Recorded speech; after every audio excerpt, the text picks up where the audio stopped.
Hey friends, in this video I want to share with you a message that has been kind of germinating in my spirit for a while now, and I thought I would share it with you. And that's basically this. The message is basically that every day you can decide what kind of day you're going to have. It sounds a bit crazy, but it's the truth, really. At least to a certain extent. You know, I've had some rough days, and I've tried to apply this the best way, but it was a bit difficult. Sometimes it's a bit harder, you know, when you're going through a lot, and a lot of small things add up to kind of suppress your joy. It can get a bit tougher, but I think it's still possible. And so I want to share this with you. And generally, most of our days aren't that tough. Not compared to some other people's lives anyways. So I just want to share this quick quote from Smith Wigglesworth, a great man of the faith of the 20th century. Smith Wigglesworth moved in miracles, moved in the power of God, and from all that I've heard about him, he seems to have been a great man of God. And he was approached by Lester Sumrall, also a great man of God, moving in the power of God. And he was basically asked by Lester Sumrall, how come you're always in this mood? How come you're always the same kind of thing?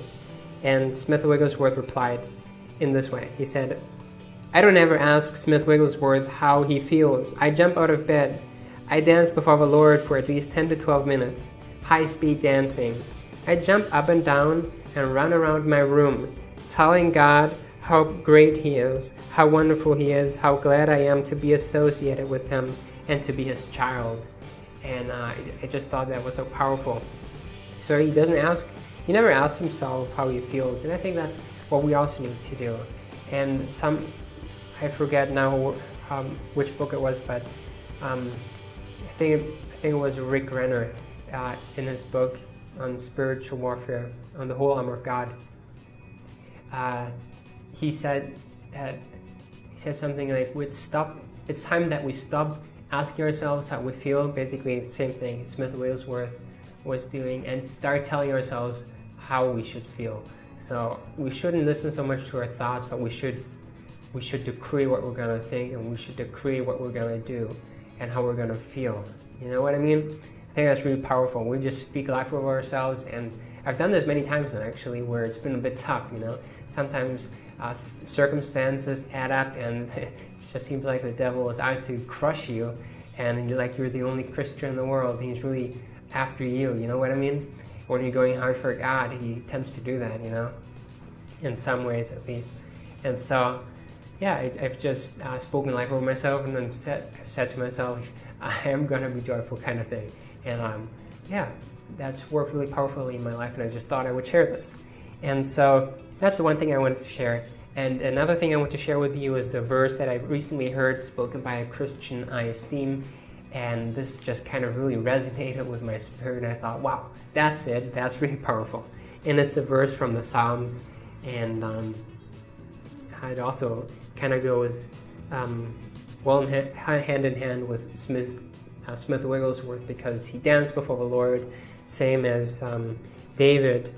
I don't know if this is a song by David actually, but yeah, it's a great verse. And so Psalms 118 verse 24 says, "This is the day that the Lord has made. Let us rejoice and be glad in it." And so that's just the message basically today of this video. Today is a day that God has made, and we should rejoice and be glad in it. And Jesus over and over again said, rejoice, for great is your reward in heaven, especially when we suffer for His name's sake. And really any day. You know, the kingdom of God consists of joy. I forget the verse now, but I heard Bill Johnson speak on this, and something like the kingdom of God consists of righteousness, peace, and joy, I think it is.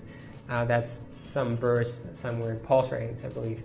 But yeah, so he said two of those things are something you feel, you know. You can feel peace, you can feel joy, maybe you can even feel righteousness in some way. And so we should have a lot of joy, you know. The kingdom of God consists of joy, and many Christians need to understand that, I think. I think in order for us to win people to Christ, we need to show off some of the joy that the Lord gives us, you know. And so yeah, just wanted to share that with you.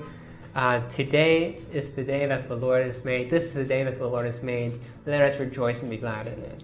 Okay? Let's start telling ourselves how we're going to feel. Amen? All right, God bless you guys. Bye-bye. Have an amazing day.